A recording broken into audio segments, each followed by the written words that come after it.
Hello and welcome back to another editing tutorial for Final Cut Pro. I just want to quickly go over the basics of doing a green screen and a chroma key, but also go a little bit more in depth. There's just a couple things that you can do to really make it look a lot better, really sell the effect a little bit more. Because I just did a video in iMovie showing you how to do a green screen or blue screen effect in there. And as it did turn out great, but iMovie just doesn't, it doesn't give you the amount of control that Final Cut does. So I thought I'd do the same thing for Final Cut and show you how to, just take it that one step further and, hopefully help you sell the effect a little bit more. And so, of course, the first thing you want to do is pull your footage into your timeline. I'm just going to be using this stock clip of a candle on a green screen.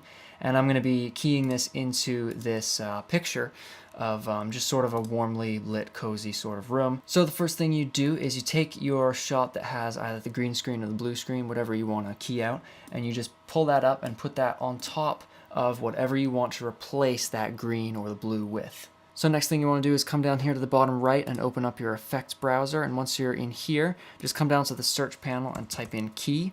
And that should bring up your keyer options. Now the one that you want, because there are a number of different options as you can see here, the one that you want is simply keyer. A lot of them have different names to them, but you just want the basic keyer. And as you can see, just hovering over it already gives you a preview. So just take that, drag it, drop it on top of the shot that you have your green screen or your blue screen. And already you can see it's doing a great job. So let's take this a little bit further. Let's refine it a little bit. So come up here to your keyer effect and hit show. Now there are a number of options in here. One of the things that I usually like to do is come into matte tools, come down to soften, and just push that up a little bit, because it'll give the edges, as you can see on here, it'll just kind of, it'll make it not so sharp.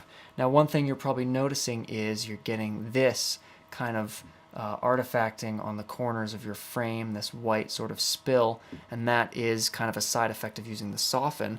So a way you can fix that is if you come down here again into your effects panel, look for a draw mask, pull that on to your green screen shot, and now after you've dropped that on, you can come in here and just draw a really sort of rough mask around your candle. And once you've done that, you'll see that that just sort of cleans everything up and it gets rid of all those artifacts on the edge of the frame. Okay, so let's blend this in a little bit more. So with this green screen shot selected, come into your color window, and something I'm seeing right away is that it is really bright for this shot, so we can take that down. Maybe we can push the saturation a little bit and try to match the warmth of the rest of the room by adding a little bit of that in the color. Now for the last couple things, something I would do is come over to the transform here and click this little button so you can see your selections, and I would just make this a little bit smaller, and we can maybe pull it down over to here so it sort of looks like it's, it could be sitting on a little side table over here. You can click done up there. And now you'll also notice that everything is in focus right here, which we don't really want. That wouldn't be too realistic. So once again, come down to your effects browser and search for the Gaussian blur.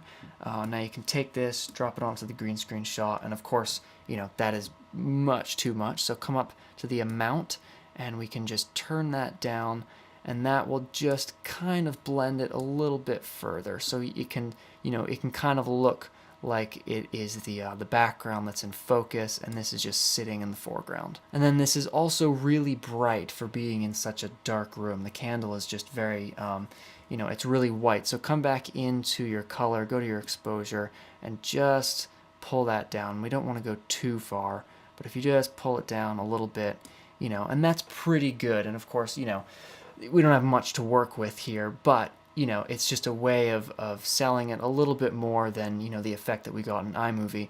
Alright, and that pretty much wraps things up. Thank you so much for watching. Definitely feel free to subscribe using the button on screen or down below. And do turn on notifications so you know when I'll upload a new video. And I'm definitely going to be putting up a lot more editing videos, so stay tuned for those, and thank you for watching.